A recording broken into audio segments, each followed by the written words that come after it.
경매에 넘어가더라도 대항력을 갖추게 되어 적어도 보증금을 못 받고 쫓겨날 일은 없겠네요. 맞습니다.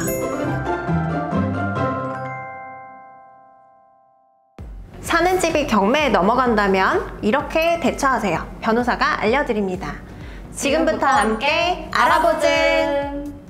안녕하세요. 똑변 김예림 변호사입니다. 안녕하세요. SGI 크리에이터 김현수입니다. 변호사님, 요즘 전세 사기와 역전세로 경매로 넘어가는 집이 크게 늘었다고 하더라고요. 맞아요. 당분간은 역전세로 인해서 경매가 계속 발생할 것으로 보이는데요. 현수님은 갑자기 살고 있던 집이 경매에 넘어가면 제일 먼저 뭘 체크해 보실 것 같으세요? 확정일자를 받았는지 전입신고를 했는지 다시 한번 체크를 해볼 것 같아요. 맞아요. 주민등록과 실거주를 통해서 대항력을 갖추고 계약서에 확정일자를 받음으로써 우선 변제권 확보하는 건 필수죠. 하지만 더 중요한 게 있어요. 바로 세입자가 선순위냐 후순위냐예요. 근저당권이 없는 깨끗한 상태에서 대항력과 우선 변제권을 갖춘 세입자가 1순위로 들어간 경우, 또는 근저당권이 있는 상태에서 들어갔거나 다른 세입자보다 후순위로 들어간 경우, 이 두 가지 경우에 따라서 보증금을 얼마나 지킬 수 있을지가 천지 차이로 달라지죠. 알아보증! 변호사님, 먼저 세입자가 1순위인지 아닌지는 어떻게 알 수 있나요? 예를 들어 9월 1일 전입신고와 확정일자를 받았다고 해요. 그럼 그 효력은 9월 2일 0시부터 시작이 되기 때문에 9월 1일 이전에 은행 대출로 근저당권이 설정돼 있다라고 하면 세입자는 후순위가 되고, 9월 2일 이후에 설정되었다면 세입자는 1순위가 되겠죠. 만약 근저당권 설정액이 없더라도 다가구 주택 같은 경우 여러 세입자가 살고 있으니 가장 먼저 전입신고와 확정일자를 받아둔 사람이 1순위가 되겠네요? 그런데 왜 순위를 확인해야 될까요? 그야 경매로 넘어가면 제일 먼저 받을 수 있으니 중요하지 않을까요? 물론 그 말도 맞지만 세입자가 1순위인 경우, 즉 선순위 임차인은 경매를 통해서 만약 보증금을 부족하게 배당받더라도 낙찰자에게 전액을 돌려받기 전까지는 집을 비워주지 않아도 되는 강력한 대항력이 생기는 거죠. 예를 들어서 감정가 2억 원, 보증금 2억 원의 경매가 진행이 되고 있는데, 만약 누군가 1억 원의 낙찰을 받았다고 해요. 만약에 체납한 당해세와 경매 비용이 없다고 가정을 하면 세입자는 우선 1억 원을 배당받겠죠. 하지만 낙찰받은 새 집주인은 세입자를 쫓아낼 수가 없어요. 왜냐면 나머지 1억 원 임차 보증금에 반환 의무가 낙찰자에게 인수되기 때문이에요. 그럼 나머지 보증금을 돌려받을 때까지 계속 살아야 하나요? 남은 계약 기간 동안 거주하고 기존과 동일하게 임대차 계약 해지 통지를 하시면 돼요. 누군가 낙찰을 받았다면 결국 보증금을 돌려받을 수는 있겠네요. 그런데 변호사님, 낙찰자가 보증금을 전부 돌려줘야 한다면 보증금 이하로는 아무도 입찰을 안 할 것 같은데요? 맞아요. 전세 사기 피해가 대부분 전세가가 높은 깡통 전세라서 계속 유찰될 수밖에 없어요. 결국 세입자가 경매를 통해서 낙찰 대금과 전세 보증금의 상계를 신청해서 세입자가 그 집을 살 수밖에 없는 거죠. 어쩔 수 없이 집을 사게 되면 세입자가 손해를 볼 수밖에 없겠네요. 변호사님, 지금까지 선순위 임차인의 경우를 설명해 주셨는데요. 후순위 임차인이라면 어떻게 되나요? 후순위 임차인은 보증금 피해가 더 클 수밖에 없는데요. 예를 들어 설명을 드릴게요.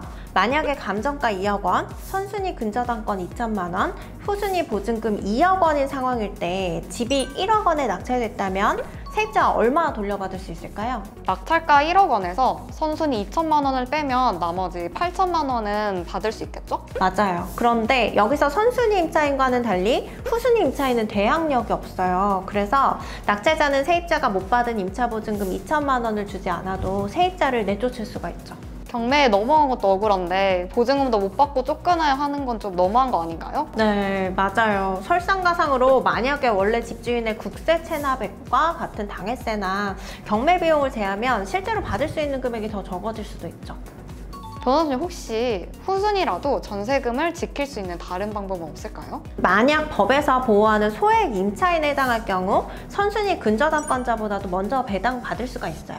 오, 그러면 소액 임차인의 조건이 있나요? 시기별, 지역별 차이가 있는데 현재 서울 기준으로 총 보증금이 1억 6,500만 원 이하일 경우에는 5,500만 원은 경매 과정에서 우선 변제를 받을 수가 있어요. 그리고 특별한 경우긴 한데 1순위 근저당 설정 금액이 크지 않다면 대위 변제를 통해서 후순위 임차인이 선순위로 올라설 수도 있어요.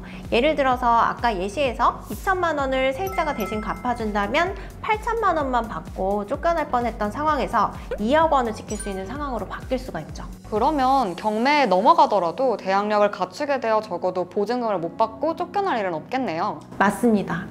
그럼 깡통 전세가 아닌 집에 선순위 임차인이라도 안심해도 될까요? 경매에서 선순위 임차인보다도 먼저 돈을 받아갈 수 있는 항목들을 꼭 체크를 하셔야 돼요. 그 체크해야 되는 항목엔 뭐가 있나요? 앞서 설명드렸던 소액 임차인 최우선 변제금을 비롯해서 임금 채권, 당해세나 그 외 조세 채권이 있어요. 특히 수십 채 갭 투자로 세금이 체납된 집에서 전세사기 피해가 많았죠.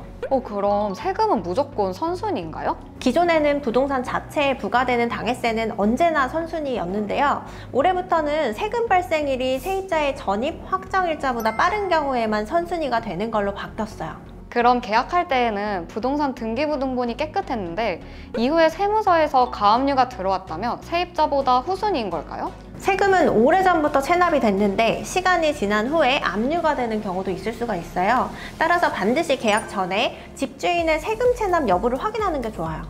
어떻게 확인할 수 있어요? 집주인에게 국세, 지방세 완납증명서를 받는다면 제일 좋고요. 어렵다면 신분증 사본과 미납국세 등 열람 신청서의 도장을 받아서 세무서에서 신청을 할 수가 있어요. 안전한 보증금을 위해 세금까지 꼼꼼하게 챙겨야겠네요. 구독, 좋아요, 알림 설정까지 부탁드려요. 지금까지 경매에 넘어갔을 때 상황별 대처법에 대해 설명드렸는데요. 어떠셨나요? 선순위 임차인 되기, 세금 체납 여부 확인하기 이 두 가지만 지켜도 보증금을 안전하게 지킬 수 있을 것 같아요. 알아보진과 함께 여러분들의 보금자리가 더욱 안전하길 바라며 다음 시간에 돌아오겠습니다. 그럼 안녕!